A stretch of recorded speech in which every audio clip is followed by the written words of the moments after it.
People can be seen throwing bottles, breaking chairs. It is a black day for Kolkata. মেসির কলকাতা ট্যুরে আয়োজকদের চরম অব্যবস্থার জেরে যে দুর্ভোগের সৃষ্টি হয়েছিল We couldn't even see him. We couldn't even get a glimpse of him. सो आदमी घेर के रखा मेसी को, सब नेता अभिनेता लोग, हम लोग को क्यों बुलाया? ये देखिए टिकट पूरा फ्रॉड करके चला गया। इतना लोगों का पैसा, इमोशन, टाइम सब बर्बाद।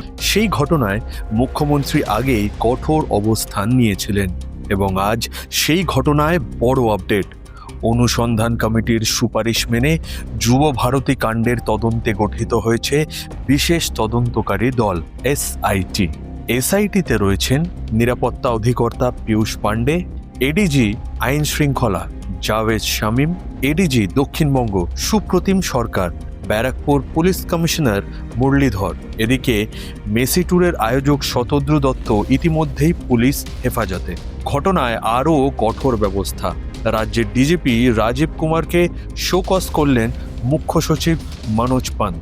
সবশেষে বড় পদক্ষেপ, ক্রীড়ামন্ত্রী অরূপ বিশ্বাস নিজের পদত্যাগপত্র জমা দিয়েছেন মুখ্যমন্ত্রীর কাছে।